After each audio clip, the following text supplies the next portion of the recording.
Assalamualaikum warahmatullahi wabarakatuh. Pada video pembahasan kali ini kita akan membahas tentang gaya antar nukleon.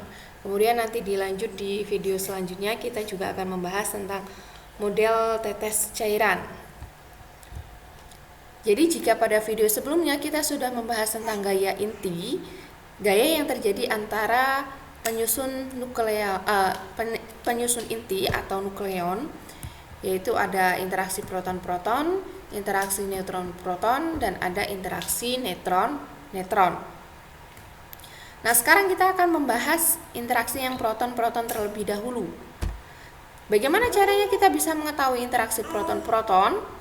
Jadi proton itu dipercepat dalam akselerator, kemudian setelah mempunyai energi yang sangat tinggi sekali ditembakkan kepada bahan yang banyak mengandung hidrogen, sehingga kita bisa mengetahui interaksi proton-proton.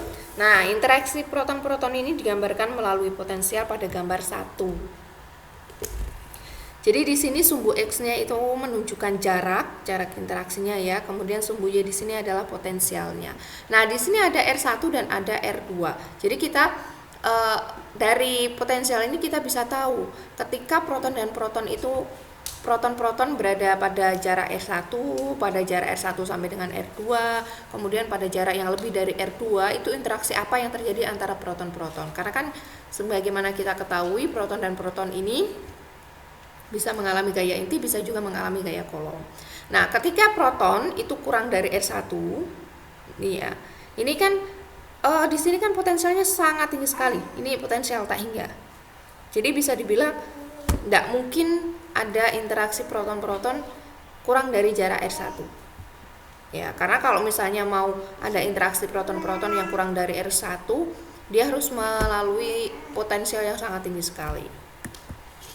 Nah, kemudian pada jarak R1 sampai dengan R2, ini sekitar Fermi ya.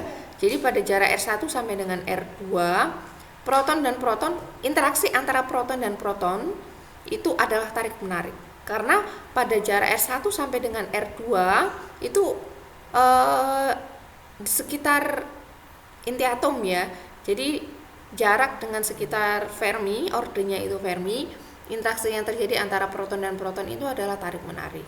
Nah, ketika antara proton dan proton itu berada pada jarak yang lebih besar daripada R2 ya, maka interaksi yang terjadi antara proton dan proton itu tidak lagi gaya inti, tetapi gaya tolak menolak kolom. Jadi misalnya begini ya, gambarannya kalau semisal ini adalah proton, ini adalah proton ya, dia berada pada jarak R1 sampai dengan R2 ya, maka dia akan saling tarik menarik ya, saling tarik menarik, dia mengalami gaya inti.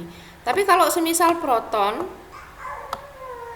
ya, dia berada di jarak yang lebih besar daripada R2, misalnya ini R2 yang lebih besar daripada R2, maka yang terjadi adalah interaksi tolak menolak gaya kolom.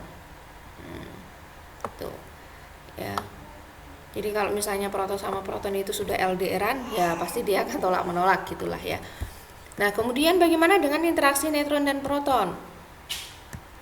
Nah, bagaimana caranya kita bisa mengetahui interaksi neutron dan proton? Sedangkan neutron dan proton sendiri itu kan ada di dalam inti ya.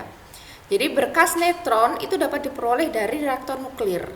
Jadi nanti reaktor nuklir itu bisa menghasilkan berkas neutron, kemudian ditembakkan pada bahan yang mengandung banyak atom hidrogen. Ya, jadi atom hidrogen ini kan di sini mewakili proton ya. Nah, potensial interaksinya itu bisa digambarkan melalui gambar 2 ini. Jadi kalau yang gambar 1 bisa dilihat ya, gambar 1 dan gambar 2 itu hampir sama, cuma bedanya di R2-nya. Jadi ketika proton dan proton ya, kita balik ke gambar 1, ketika proton dan proton itu interaksinya lebih besar daripada R2, lama-kelamaan dia akan landai. Ya, kekuatannya itu semakin mengecil. Karena kan kalau kita melihat rumus dari hukum gaya kolom itu kan Q1 Q2 per R kuadrat. Semakin besar R-nya berarti gayanya akan semakin kecil.